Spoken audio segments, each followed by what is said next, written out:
अगले दिन सुबह सांगजी और उसकी रूममेट्स अपने पार्सल्स लेने गईं। सांगजी ने एक डिजिटल ड्राइंग टैबलेट ऑर्डर किया था जो वो हीरो को गिफ्ट देना चाहती थी। उसने हीरो को मैसेज किया कि वो उसके ऑफिस आएगी। रास्ते में उसे जियांग मिंग मिला जिसने उसे वीकेंड पर घूमने के लिए पूछा, पर सांगजी ने पढ़ाई का बहाना बनाकर मना कर दिया। जियांग मिंग ने कहा कि एग्जाम्स के बाद पार्टी करेंगे, पर सांगजी ने कोई पक्का वादा नहीं किया। निंगवे ने भी उसे नए रेस्टोरेंट चलने को कहा, पर सांगजी ने वहां भी मना कर दिया क्योंकि उसे हीरो के पास जाना था। उधर ऑफिस में डुआन जियाक्सु परेशान था। उसके गेम के तियन यान सिस्टम में बार बार टेक्निकल प्रॉब्लम्स आ रही थी और कोडिंग का काम खत्म ही नहीं हो रहा था। वो काम के बोझ के नीचे दबा हुआ था, पर तभी उसे याद आया कि सांगजी उससे मिलने आने वाली है। मीटिंग खत्म होते ही डुआन जियाक्सु ने सांगजी का चैट पढ़ा और उसे तुरंत पूछा कि वो कहाँ है। तभी उसकी बॉस मिस विन ने बताया कि जियांगिंग नीचे बिल्डिंग के पास हंगामा कर रही है और हीरो से मिलने की जिद कर रही है। हीरो बहुत परेशान हो गया और वो तुरंत नीचे भागा ताकि सांगजी की मुलाकात जियांगिंग से ना हो जाए,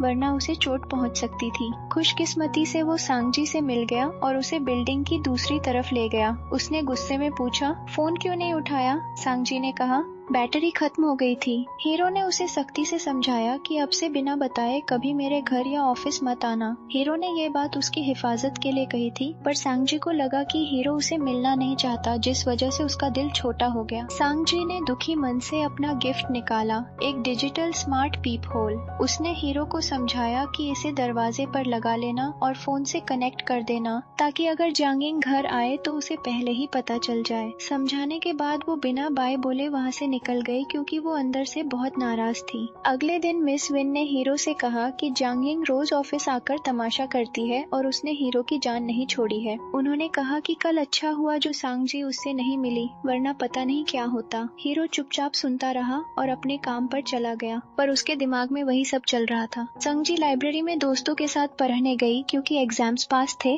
पर उसका पढ़ाई में बिल्कुल मन नहीं लग रहा था। वो बार बार वही सोच रही थी कि हीरो ने उसे मत आना क्यों कहा। 2-3 दिन गुजर गए, पर वो इसी बात को लेकर परेशान थी और थोड़ा रोते हुए इंतजार कर रही थी कि शायद हीरो कॉल करके एक्सप्लेन करेगा, पर कोई कॉल नहीं आया। सांगजी अब काफी ज्यादा सैड और अपसेट हो चुकी थी। दूसरी तरफ हीरो ने अपना काम खत्म करके उसे मैसेज किया और पूछा कि एग्जाम्स कैसे चल रहे हैं और घर जाने की टिकट कब की है। जैसे ही सांगजी ने हीरो का मैसेज देखा, उसके चेहरे पर ऐसी स्माइल आई जैसे उसका ग्रेड ए आ गया हो। उसने बताया कि उसकी फ्लाइट 19th की है। हीरो ने सिर्फ ओके लिखा और शांत हो गया। सांगजी ने सोचा, सिर्फ ओके, कुछ और नहीं बोलना। उसे बहुत बुरा लगा। हीरो ने अपने टेबल पर एक नोट चिपकाया ताकि उसे याद रहे कि 19th को सांगजी घर जा रही है। उसने फिर कुछ बातें पूछी, पर हर बार उसका जवाब सिर्फ ओके ही होता था। जब दूसरी बार ओके आया तो सांगजी का दिमाग घूम गया और उसने गुस्से में अपना फोन बेड पर फेंक दिया। तभी उसकी रूममेट्स ने एग्जाम्स के बाद पार्टी करने का प्लान बनाया और सांगजी ने भी गुस्से में हाँ कह दिया।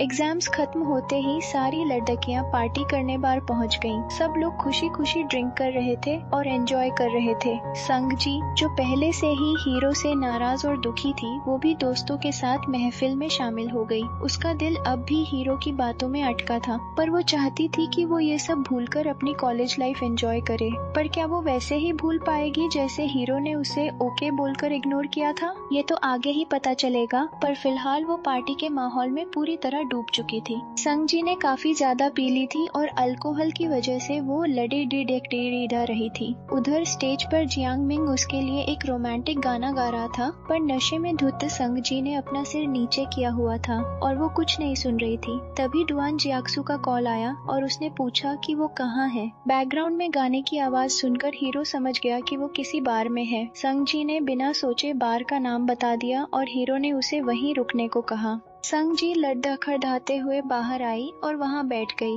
जियांग मिंग भी स्टेज से नीचे उतरकर उसके पास भागा क्योंकि वो उसकी हालत को लेकर परेशान था। जब डुआन जियाक्सु वहां पहुंचा तो उसने देखा कि जियांग मिंग सांगजी को सहारा देकर खड़ा है, जिसे देखकर हीरो को थोड़ी जलन हुई। वो उसे तुरंत कार की तरफ ले जाने लगा, पर रास्ते में सांगजी का मन घबराने लगा। इससे पहले कि हीरो कुछ बोल पाता, संगजी ने उसकी शर्ट पर वॉमिट कर दी और होश खोकर उसके गले लग गई। हीरो ने देखा कि संगजी चल नहीं पा रही है तो उसने उसे अपनी पीठ पर बैठने को कहा। पहले तो संगजी ने मना किया क्योंकि हीरो की अपेंडिक्स सर्जरी हुई थी और उसे डर था कि कहीं उसके टांके ना खुल जाए। हीरो ने समझाया कि 3 महीने बीत चुके हैं और वो अब एकदम ठीक है। फिर भी संगजी नहीं मानी और नशे में बढ़ लगी। मेरा वजन तो सिर्फ 40-40 किलो है और मुझ में तो कुछ है ही नहीं। मैं एकदम फ्लैट हूँ। मैं आपकी पीठ पर कैसे बैठूं? डुआन जियाक्सू को उसकी ये शराबी बातें बहुत क्यूट लगी और वो खुलकर हंसने लगा। उसने बिल्कुल बुरा नहीं माना, बल्कि उसे संगजी पर बहुत प्यार आया।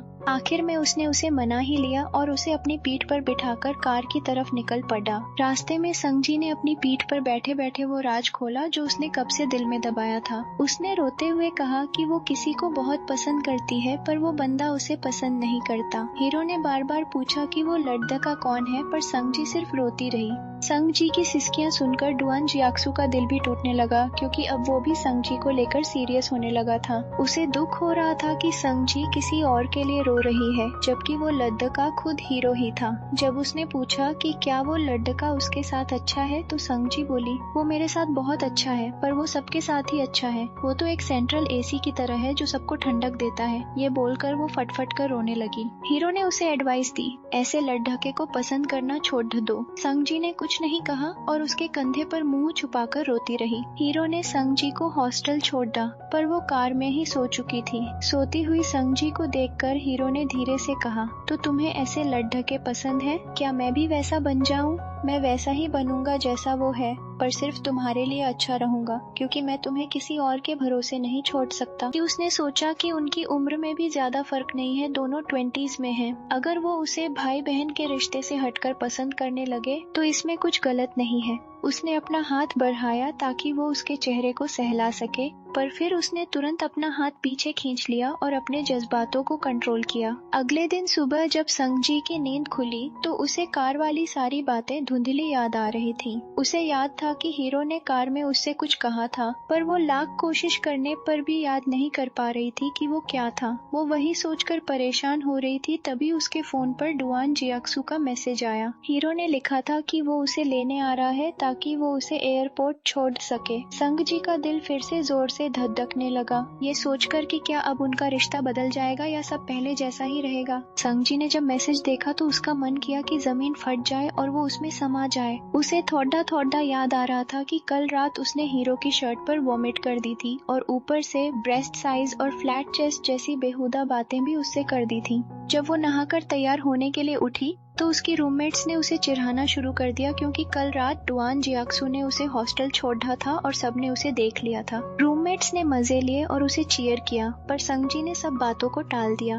लेकिन जब उन्होंने वॉमिट वाली बात की तो संगजी मना नहीं कर सकी, क्योंकि वो सच था। वो शर्म के मारे तुरंत वॉशरूम में छुप गई। थोड़ी देर बाद संगजी अपना लगेज लेकर हॉस्टल के बाहर हीरो का वेट करने लगी। वो लगातार अपने मन में बढ़ाए जा रही थी कि उसने डुआन जियाक्सू के सामने अपनी नाक कटवा दी है। तभी अचानक जियांग मिंग भागते हुए आया और बिना किसी वार्निंग के संगजी को प्रपोज कर दिया। संगजी ने तुरंत उसे मना कर दिया और बोला, मुझे कोई और पसंद है। जियांग मिंग का चेहरा उतर गया और वो वहाँ से चला गया। हीरो ये सब कार से देख रहा था। हालांकि उसने सुना नहीं कि जियांग मिंग ने क्या कहा, पर वो दोनों को साथ देखकर अंदर ही अंदर जलन से भुन रहा था। उसके कान से तो जैसे धुआं निकलने लगा था। कार में बैठते ही हीरो ने इन्वेस्टिगेशन शुरू कर दी। उसने पूछा, इतनी दारू क्यों पी थी? संगजी ने कहा कि एग्जाम्स खत्म हुए हैं तो थोड़ा सेलिब्रेशन तो बनता है ना। हीरो खुश नहीं था।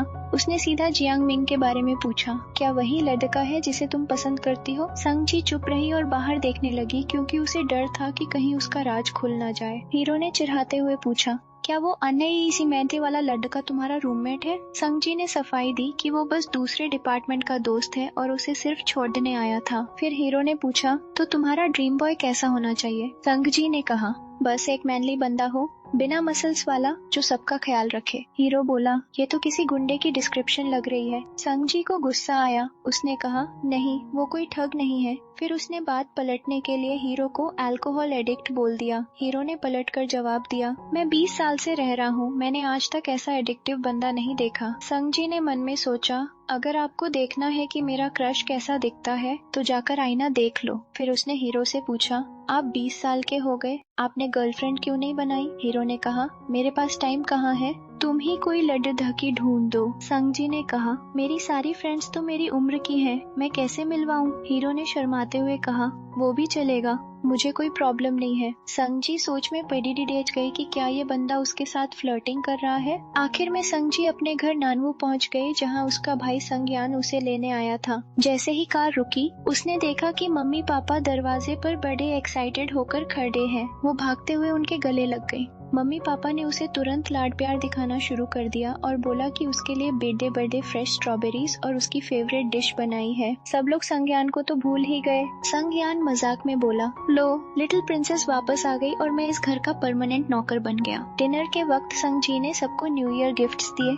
बातों बातों में पापा ने संगयान पर प्रेशर डालना शुरू किया कि अब तुम बड़े हो गए हो, शादी के लिए लड्डू दहकी देखना शुरू करो और अपने फ्यूचर के बारे में सोचो। संगयान ने शादी के लिए लड्डू दहकी देखने से साफ मना कर दिया, जिससे मम्मी पापा परेशान हो गए। डिनर के बाद जब भाई बाहर लाइट्स ठीक कर रहा था, संगजी उसके पीछे पीछे गई ताकि वो डुआन जियाक्सू को वहां बुलाने का बहाना ढूंढ सके। पर संगयान ने कहा कि वो अकेला ही बुढ़ा होना चाहता है और उसे किसी गर्लफ्रेंड की जरूरत नहीं है। दोनों भाई बहन लड़दहते झगड़दहते घर के अंदर आए। सोने से पहले मम्मी ने धूप में सूखी हुई नरम रजाई संगजी को दी। जब संगजी क्लोसेट से बेडशीट निकालने गई तो उसकी नजर उस बॉक्स पर पड़ी ही, जिसमें उसने हीरो के सारे पुराने तोहफे छुपा रखे थे। उसे हीरो की वो बात याद आई जिसमें उसने पूछा था कि मेरे लिए कोई लड़दहकी ढूंढ दो। उसने तुरंत डुआन जियाक्सू को मैसेज किया, मेरे भाई को शायद किसी से प्यार हो गया है और वो लड़दहकी उससे बहुत छोटी है। हीरो ने रिप्लाई किया, छोटी हो तो क्या हुआ,